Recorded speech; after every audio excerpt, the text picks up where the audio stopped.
11, 10, 9, 8, 7, 6, 5, 4, 3, 2. What a fight! I think we're gonna win it. Juan, the Hispanic causing panic, Lascano.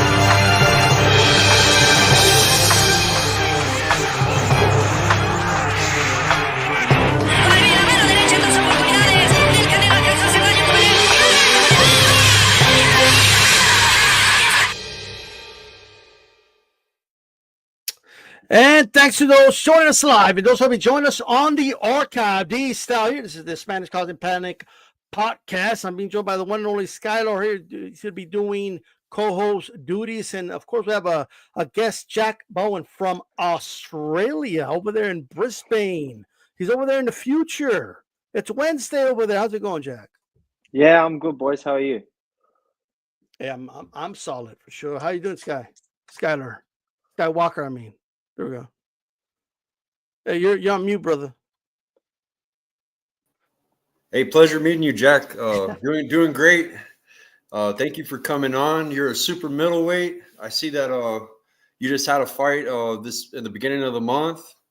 What's the plans for 2025, man? Are you going to be having an upcoming fight soon?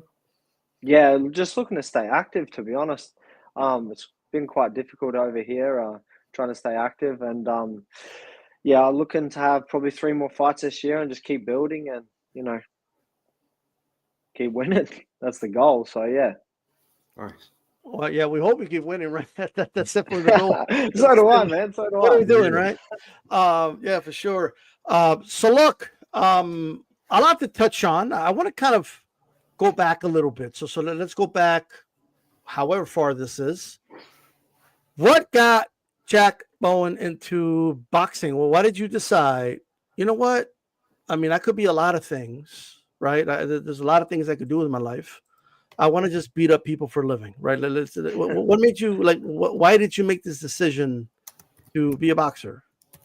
Well, it didn't start that way, just to beat people up. I think for me, it was just to get fit. So over in Australia, we play a game called Australian Rules Football. So AFL, which is big where my parents are from in Victoria. So I don't know, you guys know Melbourne.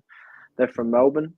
So that's a big sport there, and they moved up to Queensland, and I played AFL till I was about 12 years old, and then I wanted to get fit for it. So I decided to join a boxing gym, and then within a week, my coach thought I was hungry enough and doing all the right things. I was keen. He let me spar. And since that sparring session, I've never lost the love for it. I just enjoyed it that much. I enjoyed also not knowing everything. It kind of humbled me a little bit because I thought I could scrap a little bit as a young fella. And then you go into a boxing gym and someone 20 kilos lighter than you is piecing you up. So I wanted to learn what they knew, and I just fell in love with it. And here I am today, 16 years later. So your first sparring, you were getting pieced up. Yeah. And so he beat the love in on it on you. He beat the love into me. Yeah, 100%. Yeah, that's what happened. He's like, I'm gonna beat you till you love it, right? Yeah, I just didn't like not knowing the skills that this guy obviously knew, and I was a lot heavier, and I thought this is what I want to do for the rest of my life, and that's what I have been doing. And look, it's a sport with lots of highs and lows, as you boys know. So I've been riding that wave and just stayed hungry, stayed disciplined, and just kept my mind on the same track. So his profession is a boxer. You, there. What is your profession? I'm a potter, sir. And you, Acadian. What is your profession? Sculptor, sir. There you go. Yeah, So that's a he's a great movie boxer. too. And Skywalker, well, what's your profession? High rise window cleaner and Army veteran. I love the sport. My uncle was a Hall of Famer. Bobby Chacon from the '80s, a schoolboy. He was a 2 division world champ, knockout artist. So it's kind of like a family culture. You know what I mean? And now that I'm out the military and I got my kids in the gym and just trying to fulfill that family legacy. So, It's a great sport for kids too. The yeah. best sport. I agree with that. So many great things come from boxing. So Jack, you did it because you wanted to, stay fit. A little dude beat you up and it hurts your ego, so you're like, I got to make sure I learn these skills so a little dude doesn't beat me up again, right? And then you fell in love with it 6 years later. But now, before you even decided, I want to do it as to work out or to be in shape, were you a fan of the sport? Did you follow the sport growing up?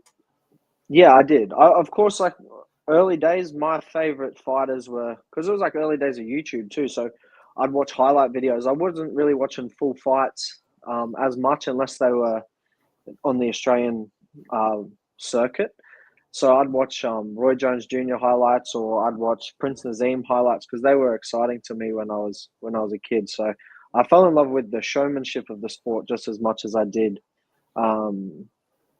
the competitive aspect as well. Okay. Talk to us about your amateur career. How did that go for you, and your accolades and all that?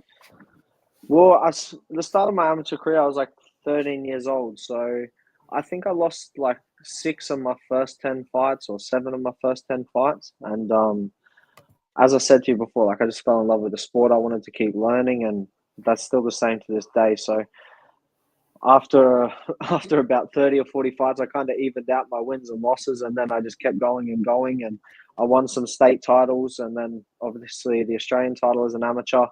Got to represent my country at the World Championships in Russia, and I had close to about 92 or 93 amateur fights. But yeah, I enjoyed the amateur system, but right before the Tokyo trials, I withdrew and I turned professional because that's what I really wanted to do. So, yeah. Were there do you have any second thoughts about that? Any, you wish you might have tried out and maybe become an Olympian? Did you ever think about that? Nah, I don't really think about it too much. I tried when I was 19 for the Rio Olympics, and I fell short at the final stages. And, I just wanted to come back, give it another crack. And then once I represented my country at the World Championships, I went over there and I knew I wasn't on the same wavelength as the other boys trying for the Olympics. I didn't have the same hunger to go to the Olympics. So I was like, well, what am I doing this for? I'm losing money because our trips aren't funded. We got to come up with the money ourselves. And I was working. I made not much money that year, and then I'm paying for trips to go on just to represent my country. When I got people around me I want to represent, but in a different way now. So when I come back, I made the decision to turn pro. But no, I don't have any regrets to that because I should have just maybe fought a bit better, and I would have made the Rio Olympics. So I didn't really have any regrets. No. Okay. Skywalker. I seen your box rec, and I seen that you had fought at light heavyweight. I seen one of your opponents was close to like 200 pounds. Can you tell us about that fight? Mate, early days, especially if you've had a good amateur pedigree over here, it's so hard to get fights because I just don't think the depth of opponents is as good as in America. And look, correct me if I'm wrong, but it's just not as big a pool, and there's not as many people to pull from, and getting people over is expensive, and I'm not getting paid a whole heap of money. I know you guys have spoke to Shannon before, but that's the game out here. It's tough to get opponents, especially if you've had a good amateur pedigree. So you got the stoppage in that fight too, though. That's a big guy. Yeah, well, it's just getting the opponents. It's hard. So I think out of my 11 or 12 professional fights, probably 8 or maybe 7 or 8 of them have been at catch weights. Because I've fought down right to, so whatever, I don't know how many pounds that is, but 74 kilos. And then I've fought all the way up at guys, close to 200 pounds. It's not ideal, but it's what you got to do to get your numbers up early, unfortunately. Yeah.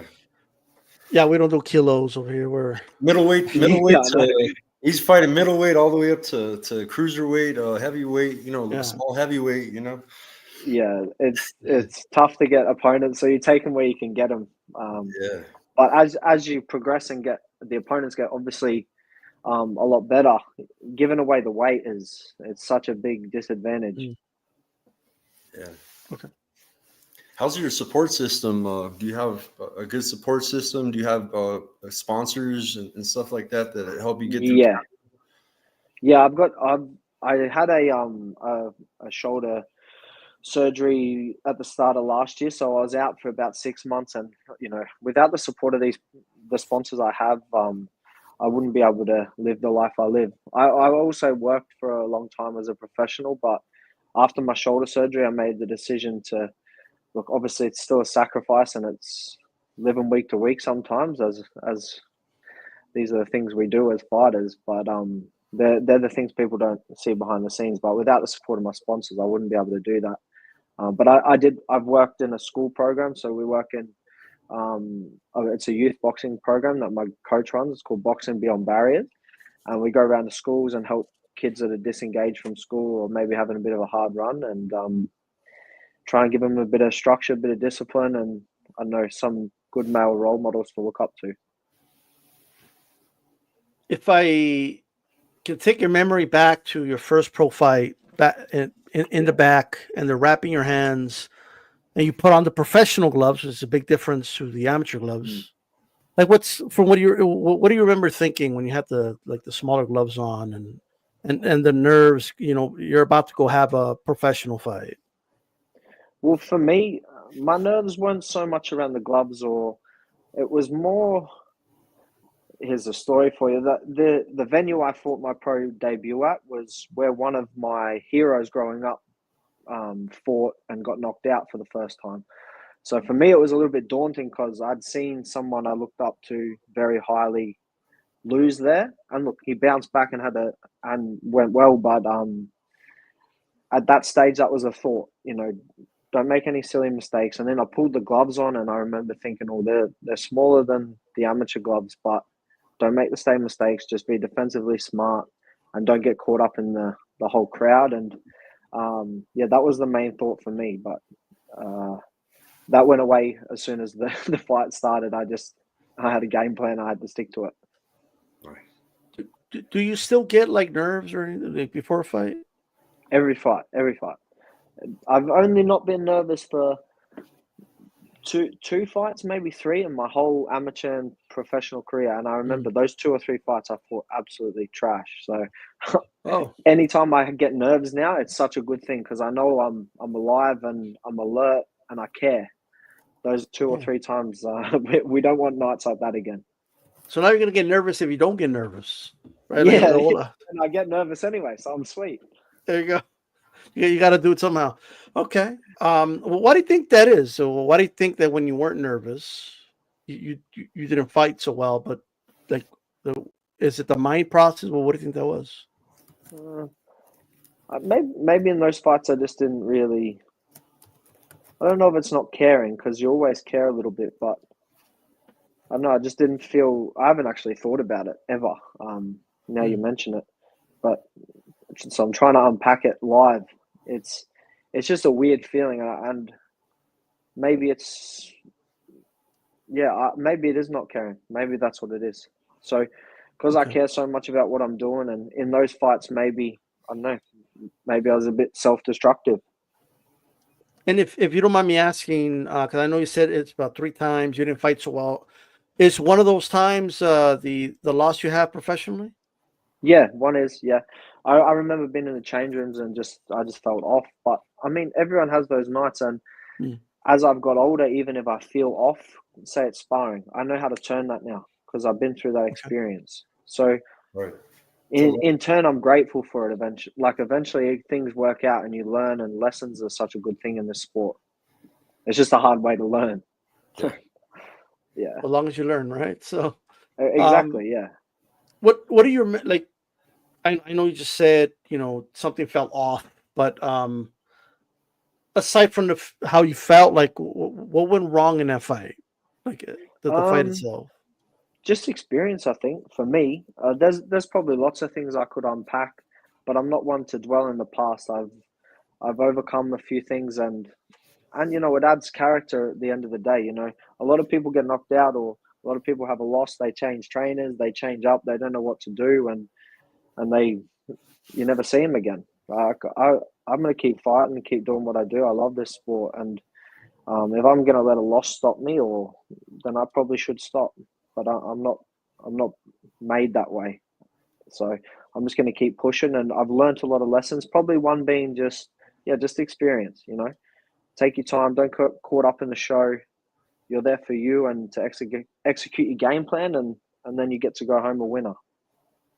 And that's For better sure. than going home a loser. You could say that again. Mm. But you've always obviously been doing more winning than losing. You just got to fight in a televised fight in Australia. It was on the Wilson. Yeah. The fight Wilson had on his undercard, and how Yep. was that experience? Yeah, it was good. So I fought in a place called South Bank. It's right in the city of Brisbane.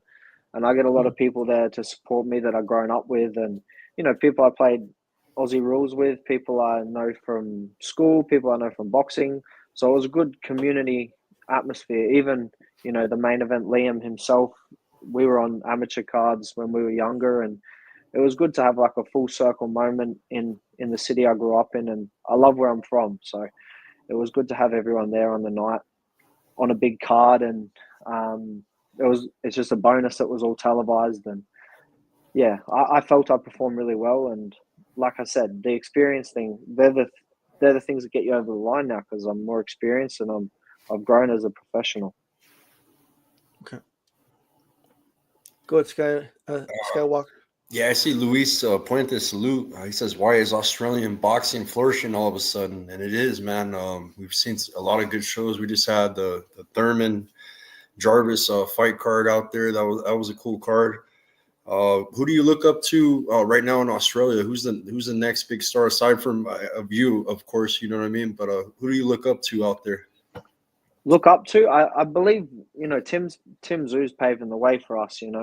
He's putting us on the map. You've got Jai Opatayas and another amazing talent, and he can fight. Like, I've watched him since I was young as well. So there's so many people over here. There's a whole stack pool. I've probably forgotten a couple off the top of my head, but one I'm looking forward to watching coming up, because I know you said people I'm looking up to and other people on the rise. I know Shannon O'Connell's a friend of the podcast and she's been on before, but her son, Cooper O'Connell, he's one to watch. I train with him every day, and obviously I train with Shannon as well. I've known him since he was a kid, and to watch his progression into becoming, from a teenager to a young man now, and I'm so excited to watch him as a professional. He's debuting next week, so yeah, that'll be an exciting one. That's a hell of a card to debut on, right? I mean, it's massive. Yeah. It's as big as it gets over here. And you know what? He's earned that spot because he just won a youth world title as an amateur. That's only 2 people have done that from Australia ever. It's huge. So yeah. I'm glad he's getting the opportunity, and I know, if he does everything right, it's going to be a great night for him, and he's going to have a great career because he listens well, he trains hard, and he's doing everything right. So I'm excited to watch him as well. So what are your? I know you mentioned your shoulder injury. You recovered from that. Now you're back. Yeah. You also mentioned having trouble getting opponents to fight you. But right now, what are your immediate goals and your long-term goals? Right. Let's say the next 6 months and the next 3 years. Right. Well, 6 what does months. that Bowen want to do? Ideally, it's hard to get your hands on an Australian title fight for me personally, but I tried to get it for my last fight. I couldn't get it. So I'd honestly be looking for either an Australian title fight or like some sort of regional belt to get my ranking up in the top 15 with any of the governing bodies. So I know, look, I haven't released it yet, but I should have a fight in March, and then we're looking at 2 more to finish the year out. And, if 1 or 2 of them could be for a belt or a defense of a belt, then that's the immediate goals for the rest of the year. So just to get my ranking up there, just whoever they've got to fight, then we make it happen. Okay. Well, it's And the matter of getting that then opportunity, right? 100%. And I've got the backing over here now because I'm with Ace Boxing, who are doing the shows with obviously No Limit as well, and it's good to see a few of the Aussie promoters working together to make things happen. It makes it better for me and the promoters, and it's exciting times, like you said. The depth over here in Australia is actually quite good. We've got a lot of good talent, and it's just about those guys are kind of giving us the opportunities who are coming up. So, but the immediate goal would be to get my hands on a regional belt. And then long term is to just keep trying my best to get to a world title shot. And when I get to that shot, I know I'll be ready with the experience I'm gaining along the way to win it. Sure. We got a comment here. Was watching a couple of Jack's fights on the other screen. Do this quick and has a mean body shot. Well, there you go. I was watching. I was watching some of your highlights, and there's some showboating sometimes. I mean, it's hard to not notice it. So, is that part of that? Like, people are going to feel differently about it, right? So, it's part of that getting your opponent's head. Is it you just want you having fun? Does it just make it better for you? Like, can you kind of explain what's that about? Well, I wouldn't so much. I think it's skill for me. I think a lot of people can't do that. So for me, it doesn't feel like showboating. I get that everyone's open to their interpretation of it, but for me, I'm having fun. If I get to a stage, I don't come out in the first round doing that. Trust me. And obviously, in a highlight video, you only see the bits where things are going my way, and you see the highlight. Sure. And like I said to you before, my 2 favorite boxers growing up were Prince Nazim and Roy Jones Jr. So I probably took a little bit of inspiration from that. But usually, if you watch the full fight of my last fight, I don't think my hands dropped once. So it's very fight dependent. It's how I'm feeling. If I feel like I'm having a bit of fun and something kind of jags my rhythm, and I feel like I can do something fun, then I'm going to do it. Okay. Part of it isn't like discouraging the opponent. I mean, that's going to naturally happen a little bit because if someone's in front of you very comfortable and their hands are down, then you're going to feel like, why is he so comfortable and he's hitting me and I feel uncomfortable and I can't hit him? So part of that is probably there as well. But for me personally, it's just I'm just having fun.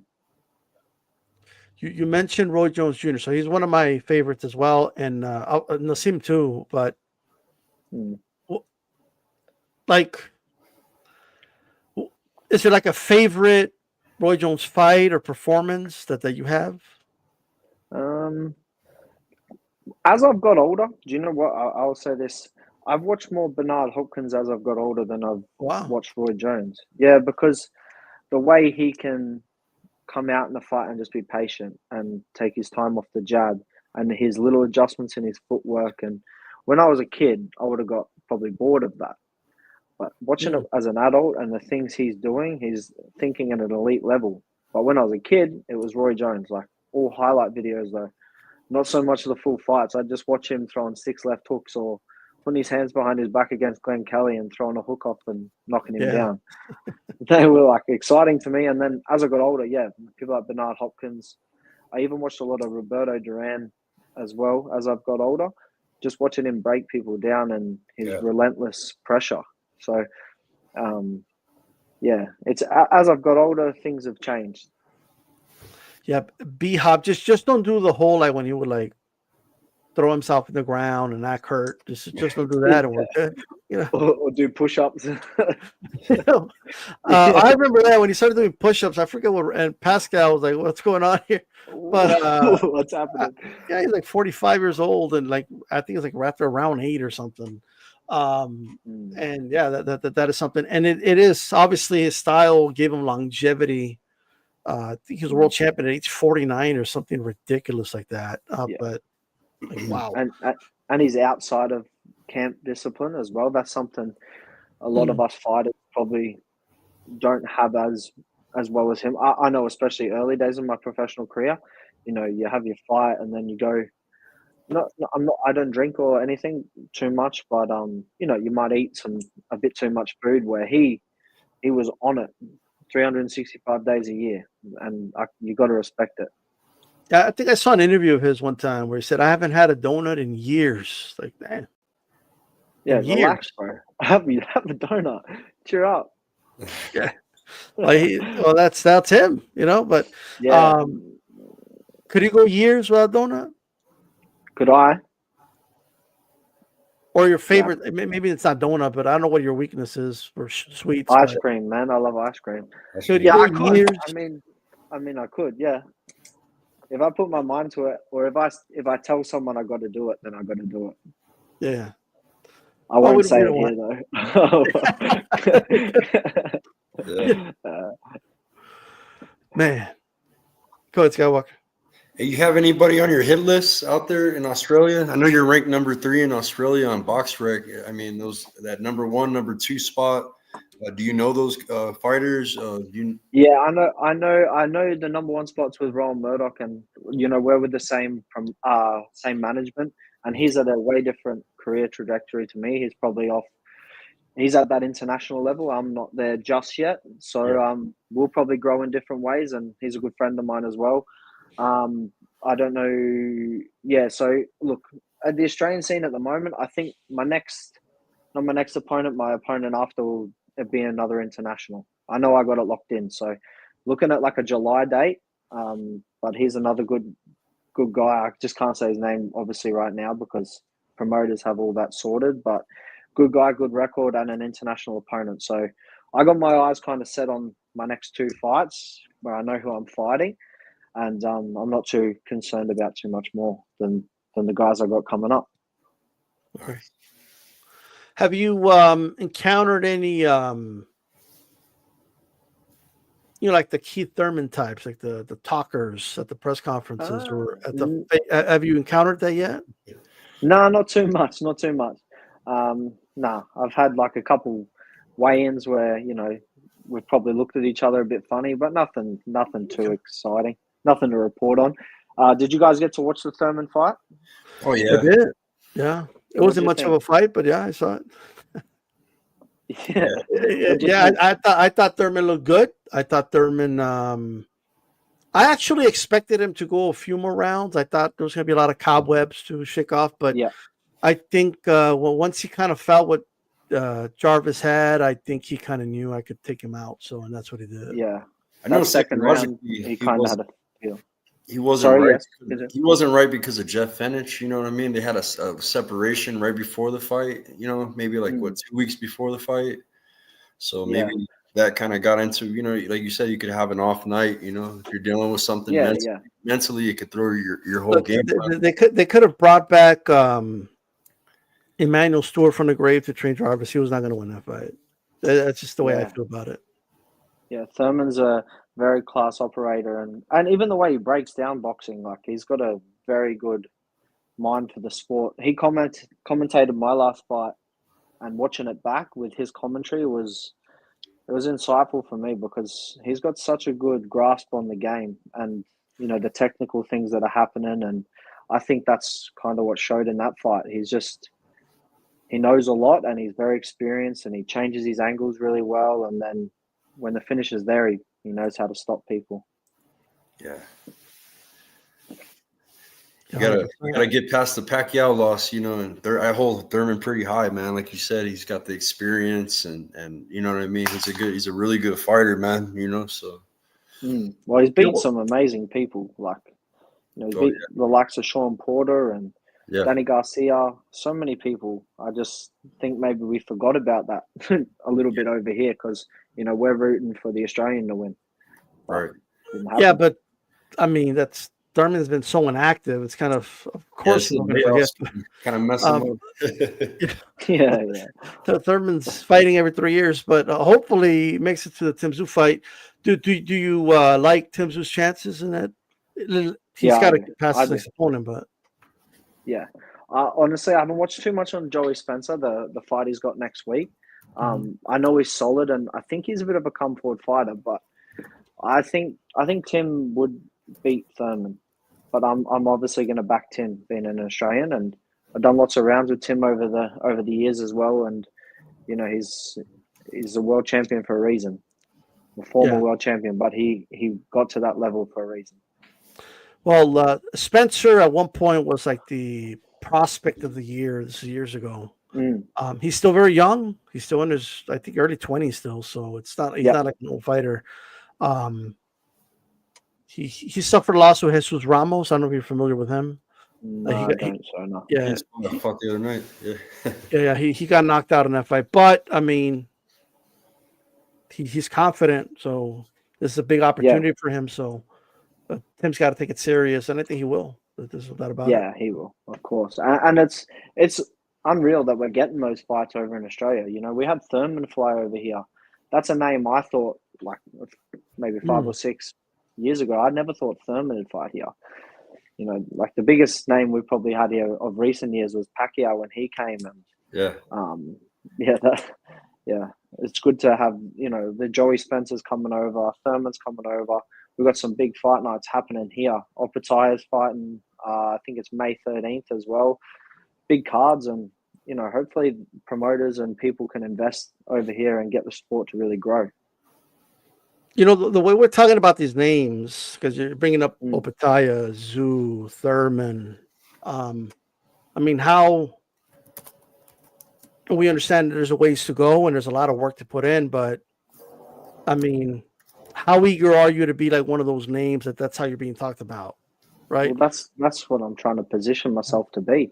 I even just learning how to talk properly, and doing all the things, marketing properly, making sure your social media is right, making sure your sponsorship's right, making sure that when you get to that level, nothing scares you off or nothing's new to you. And it's just building those blocks even now. You have to, because you don't want to get to a big fight and then the media's too much, or you've got to do this before you weigh in, you've got to do this, you've got media obligations, and I'm trying to train myself to do these things. So when I get there, it's all familiar to me and I'm not a deer in headlights.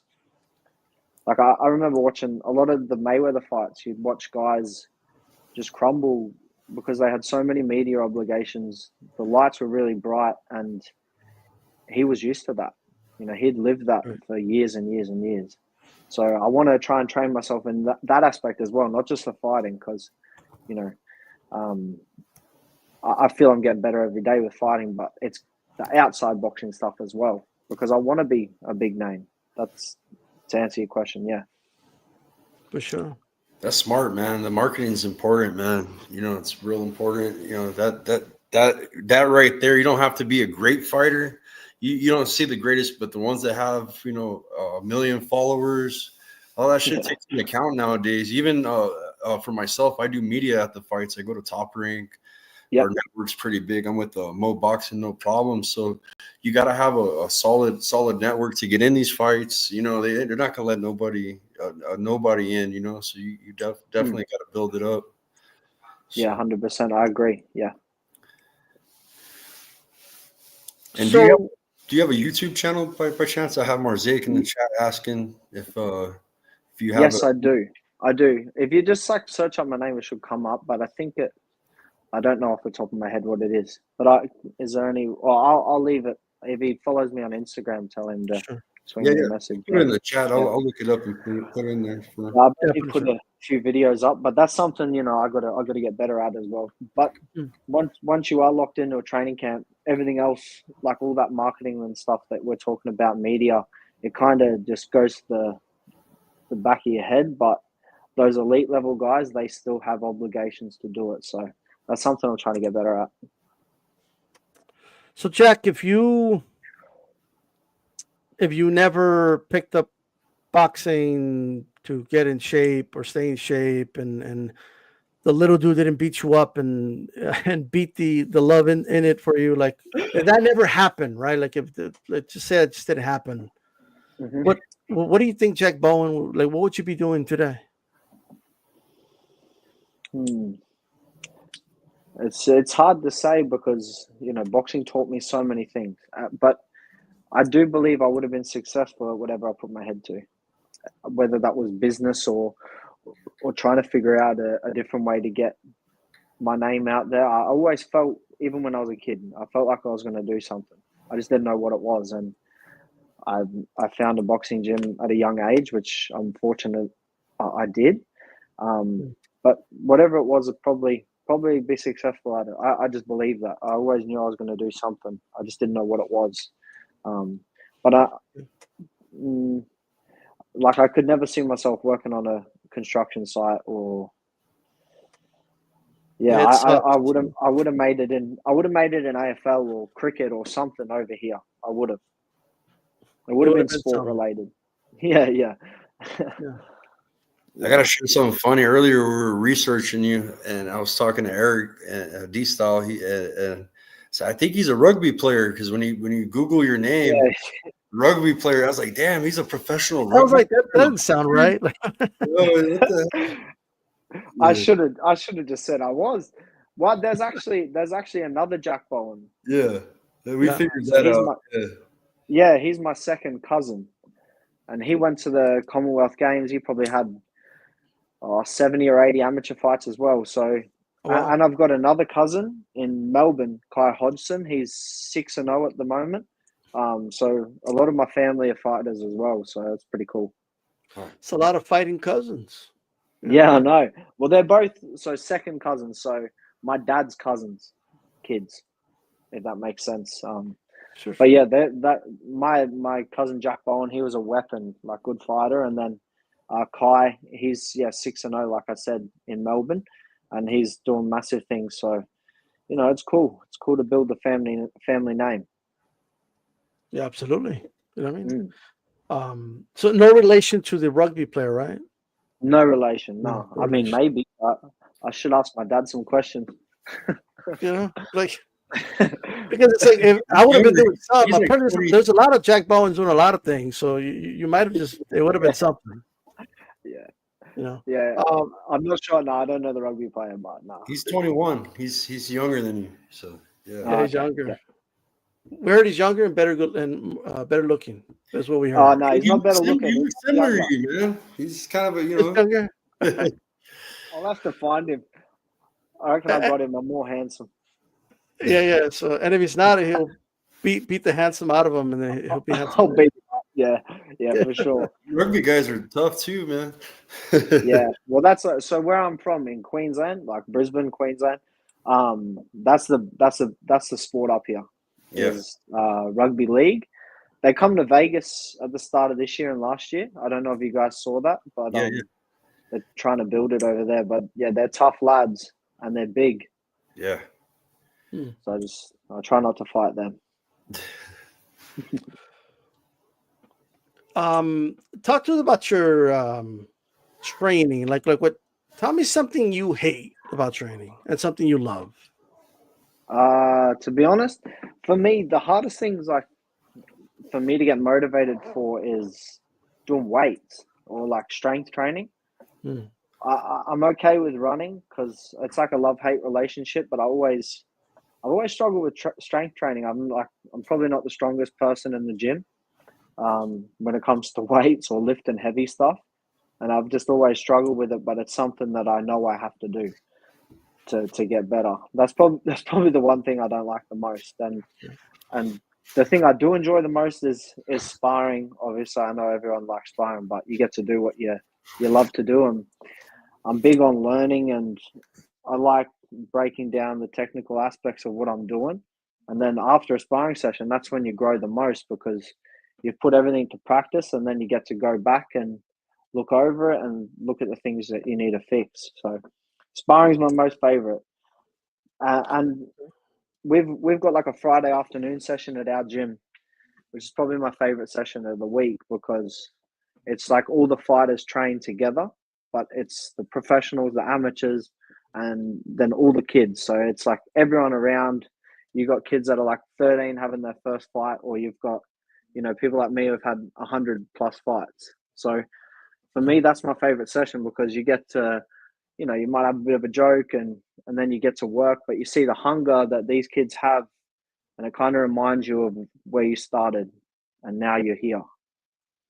It's like the eye of the tiger thing, huh? Like the Yeah, it's like you get to see them and through them you see the journey that you've been on.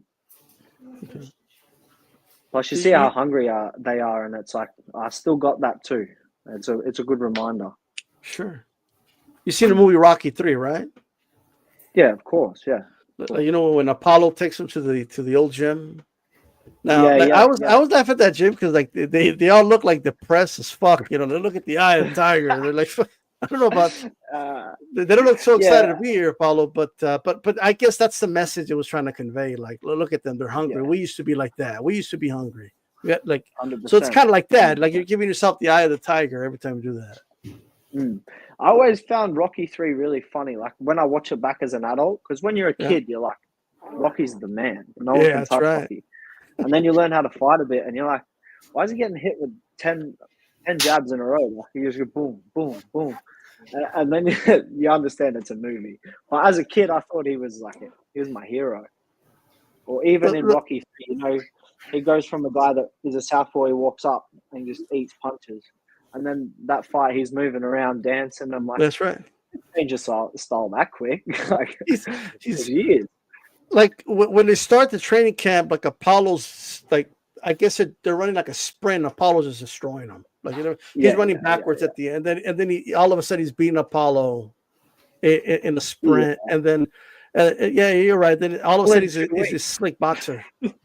Yeah, this is all, and then because he goes, doesn't he see his wife, Adrian, at like bedside in hospital, and she's like, "You got to do it," and then in 2 weeks he's ready for a fight. What are you doing? Right. That's not how it works. Yeah, well, that's great movies, but it was for Rocky. It worked for him. And he looks like a super middleweight fighting heavyweight as well. Yeah, I've always had a theory that Rocky gave people these unrealistic expectations for fights. And I'd say so many people, when they buy the pay-per-views, they're so let down. They're expecting this, like, dude to get jabbed 10 times in a row. It's just not going to happen, 100%. But yeah, it doesn't work that way. I still enjoy the movies, though. I don't know why. They're the best. They're the best. Terrible boxing scenes, but, like, the more you watch boxing, you grow up, you're like, man, this is some horrible boxing. But, like, why is Drago, like, picking Rocky up and slamming him and, like, the ref's not taking away any points? Yeah. Like Drago keeps hitting him and Rocky keeps getting up and there's no count. There's no like, and he hits him again. He keeps going down. He just pops back up. I'm like, that's like 7 knockdowns. Yeah. And there's no drug testing. No drug testing for Drago either. It looked pretty juiced. Yeah. You know, what's funny is that in the movie, they're showing Drago juicing up, which I'm sure Lundgren was juiced up. But like, the funny part is that Stallone was the one that was on steroids. He's supposed to be the natural guy in the woods, whatever the hell he's doing. Like he was so juiced up for that movie. Yeah. Well, I think a lot of those Hollywood guys get juiced up too, don't they? Like to fill the movie roles. Yeah. Yeah. Do you think this? Because there's a lot of boxing fans that tell me all the time, like, they're all juicing. Like, what do you think there's a lot of that going on in the sport of boxing? To be honest, like, I know in my gym, everyone's like, that's all I know is my gym. I don't really associate too much with, like, obviously I'm not on the American circuit. I'm not in the gyms over there. I'm not seeing what's going on, but and it's such a big accusation to claim, people are doing that. I mean, as a fan, I guess you can pick and choose what you say, but as an athlete, like I don't know unless I know. But I mean, there's a few guys getting popped, and That's as a clean athlete and someone who's doing everything right, then they deserve to get popped for what they're doing because it's wrong. That's right. Yeah, You got to because get that our even lives are playing at stake. Yeah, like if you're going in doing the wrong thing and I'm doing everything right, natural, and I get hurt, that's not fair on my family. Are you like for the fights you've had? Have you been? What do you like urine tests? Is that what the commission does?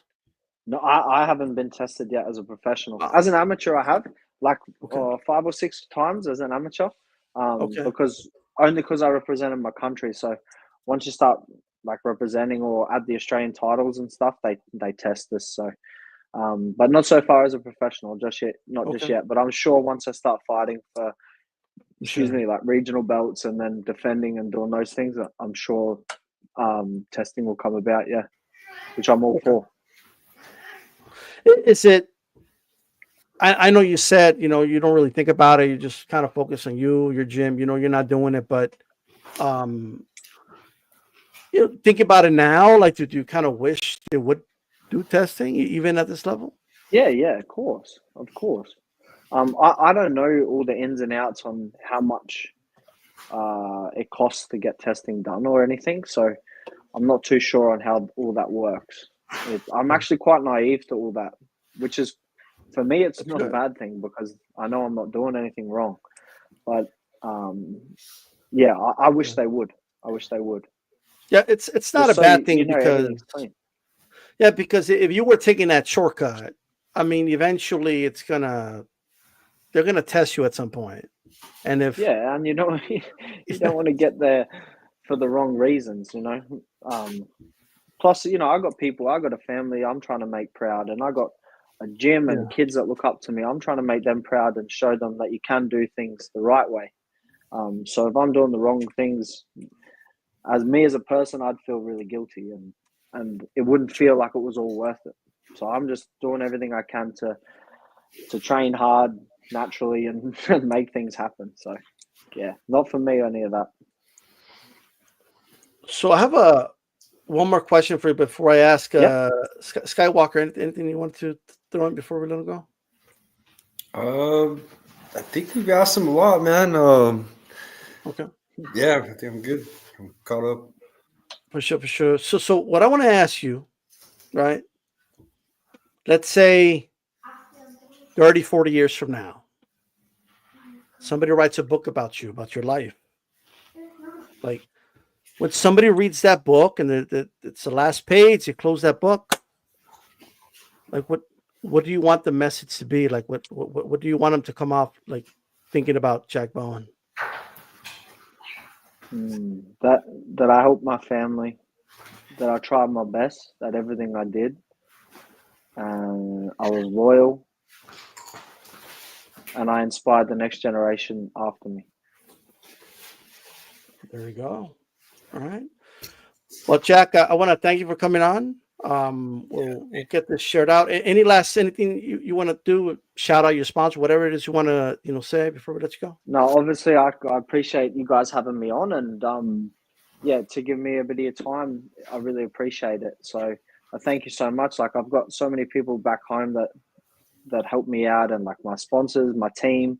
I've been with the same team since I started for 16 years with Gareth Williams and Shara Roma at the boxing shop. So Gareth obviously sent the message out as well to you, Eric, and I appreciate you getting back to him and connecting with me and Skywalker. It's been a pleasure to meet you guys. So thank you so much. Yeah. Absolutely, man. Hey, you have a good one, and look forward to having you back on. And best of luck in your next fight. Thank you. Really appreciate your time, boys. Thanks. Best of luck, Thank you, brother. brother. Thank you. Well, there you go, guys. The one and only Jack Bowen. Glad that he came on. We talked about a lot of stuff. If anybody just tuned in, you could always go back to the replay. We're also live on. So shout out to everybody from Skywalker's channel. I think I was calling you Skylar. I apologize for that. I don't know why I called you that. Yeah, Skywalker Boxing Media. Yeah, that's right. Skywalker Boxing Media. All right. So, look, just going to talk about a couple of things. Have you seen Samson Lukowitz? And what he's been saying lately about now, well, I guess we're not going to do the fight with Bivol. He's got to vacate the belt, and not only that, I mean, he's been the man, not the manager. I'm sorry, the promoter of Benavidez for like a while now. Right. And I don't know. Do you think he's the right fit for Benavidez? He's been with him for a while, though.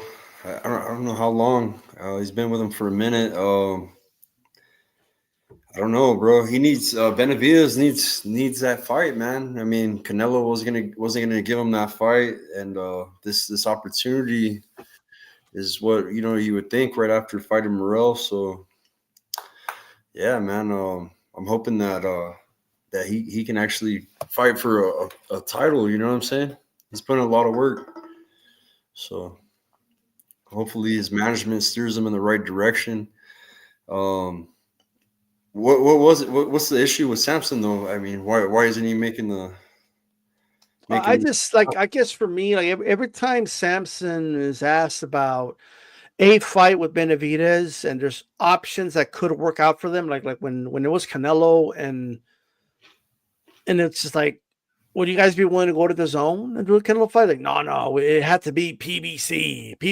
We're loyal to PBC, and then Right. and now it's the same thing in the Bivol situation. It's like, I'm not saying they can't do the fight on PBC, but why close off the options? I just don't like this. Like, it's got to be on PBC or no fight, And to me, it's like, well, is Benavidez really in a position to be making those demands? Is he? I don't think he is. No. Turk Al-Sheikh's the one with all the money. If he's saying, I want to do the trilogy with Better Bevan in the winner can fight, I mean, maybe it is better just to wait on that fight, right?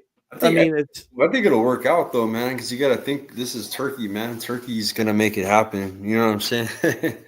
Yeah. So, I mean, it's going to happen, bro. I think, regardless of Samson, Turkey's going to make it happen. I know you're saying that, but I just feel like Samson keeps making the moves that just don't make sense. Like, he might just advise Benavidez to just move away from Turkey and try to get Suleiman to vacate to strip Bivol of the belt, so they could get the belt that way. Which I'm not saying I'm against that, but that's getting you away from the bag. You know what I mean? Like, that's the way I see it, personally. Yeah, Benavidez needs a shot, bro. I mean, he was chasing Canelo forever. Now he's at light heavyweight. A couple fights in, you know what I mean? Well, let me ask you this, Skywalker. Who's his manager? Samson, right? Yeah. Who's his advisor? His father, right? Jose Benavidez. Jose Benavidez and Al Heyman.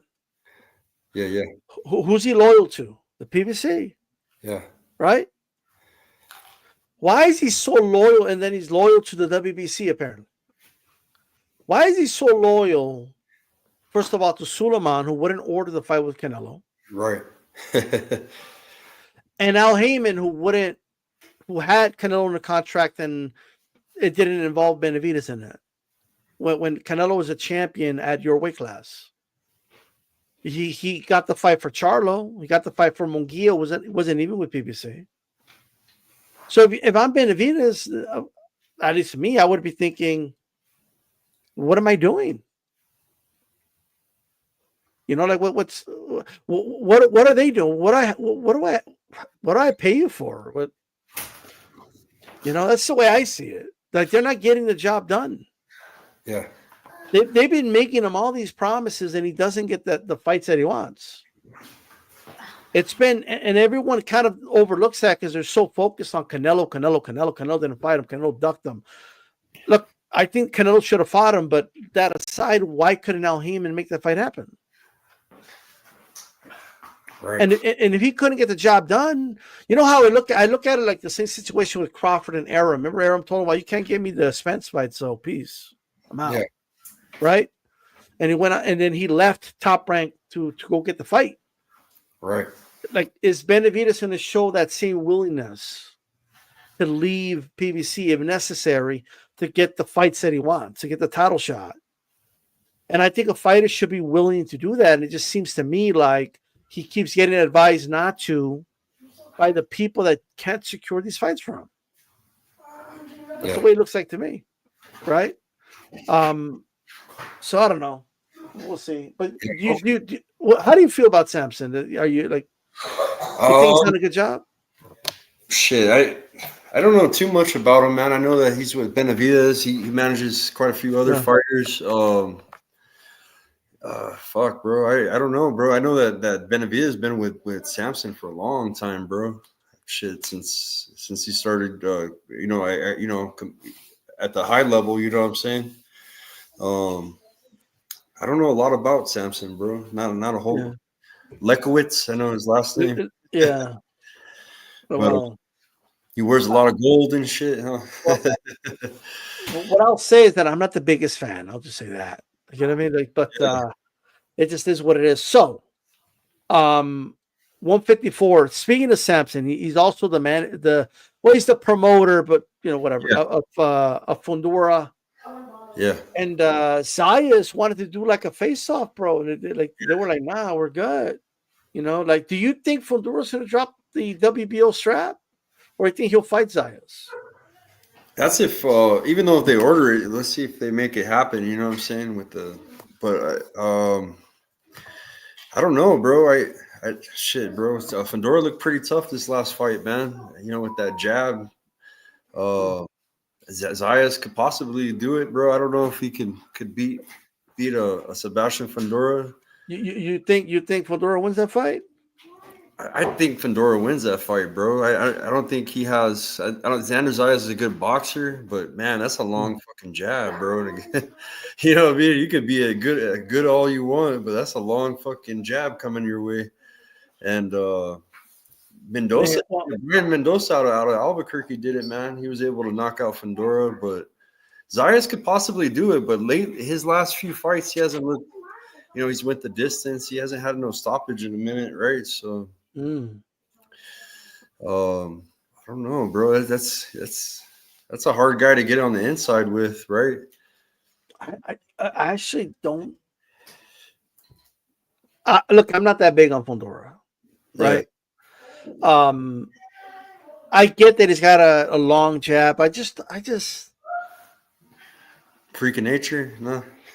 no. Like I just think like you can get him to fight small and not use his reach fairly easily. I seen Ocampo do it. I seen Mendoza do it. I seen plenty of guys do it. And I just feel like in the Tim Tszyu fight, Tim Tszyu was blind. Like, you know what I mean? Tim Tszyu couldn't see anything. Right. It's just like when people are like, "Oh, look, he improved his jab." Did he, or was he just fighting a blind man? Right. Right. So we'll see, but I think Zayas beats him. I think Zayas beats Fundora. That's just me. Yeah, I think Tszyu on a rematch would do better than Zayas, in my opinion. I just think strength-wise, like more power. You know what I mean? Zayas is I think a little more technical, right? Yeah. So yeah, it'd be interesting, man. He's a top 154. Who's a good 154 that I like that doesn't get mentioned a lot is Charles Conwell, bro. I like Charles Conwell. Okay. And he's pretty decent, pretty strong fighter too. Good. Yeah, he's a good fighter for sure. Who else at 154? Well, I mean, we got Virgil at 154. Oh yeah, Virgil. Oh, Chuck is at 154. Yeah. You know what I mean? So yeah, this is Virgil was good in the last fight. I think he beat up Madrimov. So yeah, I don't think that fight was that close against Madrimov. So yeah, I mean, I think Virgil might be that dude, bro. I think he might be the man of this division. But yeah, Jamel's coming back. Yeah, that's. Do you think Jamel also has like Jamel? No, bro. He's supposed to be coming back. I guess they made an announcement the other day, bro. I guess Jamel's supposed to be coming back. Yeah, like I guess like I don't know if Jamel still has night because Crawford announces he's leaving the division, right? I think, and all of a sudden he shows up. I think he's thinking about this night right now.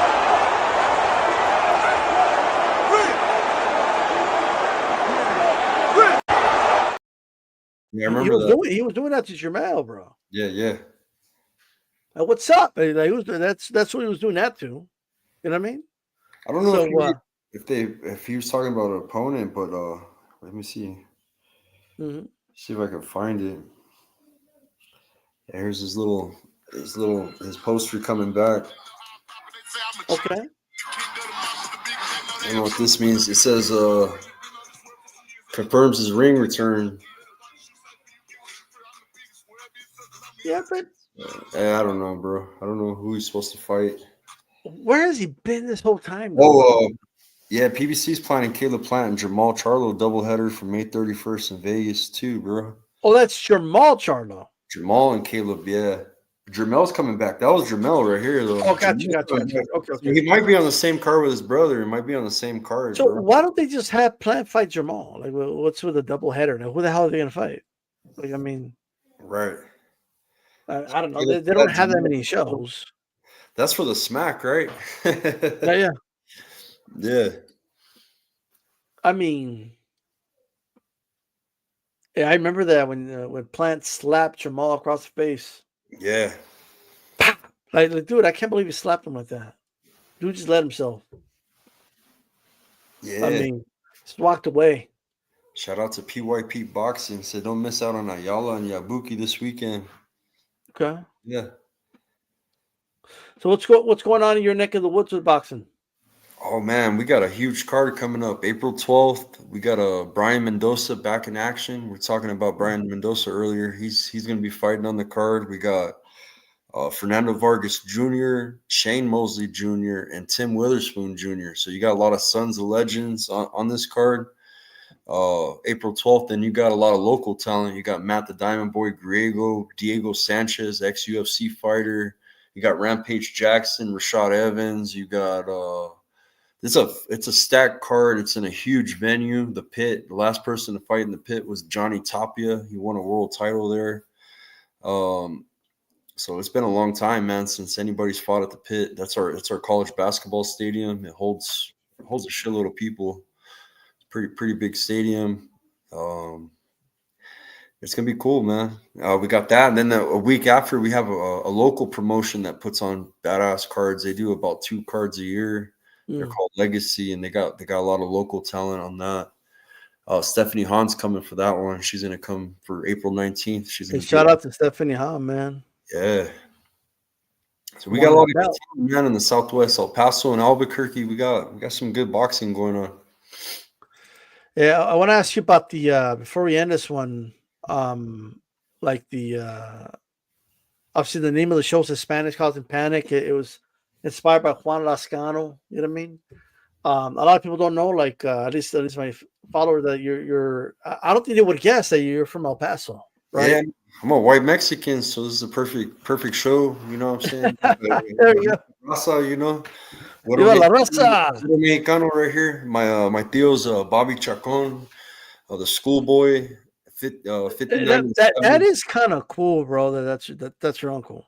Yeah, so it's pretty cool. Hall of Famer. Yeah, that guy's a legend, bro. Yeah, Straight pretty cool. up. Yeah. He kind of, he inspired me, to my grandfather as well. My grandfather was a fighter from our neck of the woods in Juarez. He The fought. Chacon Limon fight, bro. Yeah, fire, huh? If you're a boxing fan, you have to watch they have 4 fights together, but the 4th fight is fight of the year in 1982. That was the same year his wife killed herself, man. He had a rough year. He fought 5 times. He hadn't been a champ since 1974, and it's 8 years later. He's fucking in camp, putting in that work, hard work. You know what I mean? Enough to where his wife didn't like it. You know what I mean? And he just had that determination, bro. He was locked on becoming a world champ again, and he had to face Limon, who he had a history with. He had fought him 3 times already. And it went 15 rounds, man. My uncle barely won the fight, bro. It was such a close fight, but my Theo ended a 15-second in the 15th round, a knockdown, and that knockdown kind of sealed his victory. You know what I mean? With 15 seconds left in a 15-round fight. So, badass fight. A lot of back and forth. But a lot of back and forth. Really good fighter from a very, very tough era. Yeah. And Tough opponents. Alexis Arguello, shit, yeah. everybody, bro. Yeah, we did a fantasy tournament in this channel like about 2-3 years ago, like 3 years ago, and Bobby Chacon was on it. He did pretty good. All right. I think he was eliminated by Manny Pacquiao, I think, Oh, okay. if I remember correctly. I like Pac-Man here too. I was a fan of Pac-Man. He made it far in that. It's a fantasy tournament, but I mean, it was that's where like he's with those names, like, you know what I mean, like in history. So that's kind of a big deal, you know what I mean. But hey, brother, I want to thank you for joining me, and we'll see if we can get some content from the interview and stuff out there for everybody. You know, I'm good with the editing, so I got to do some.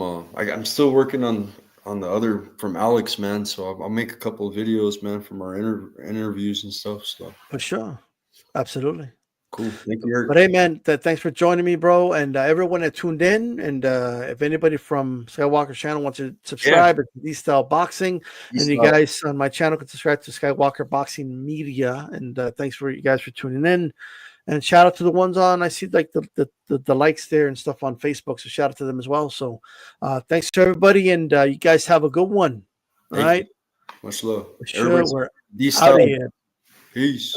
Peace. 11, 10, 9, 8, 7,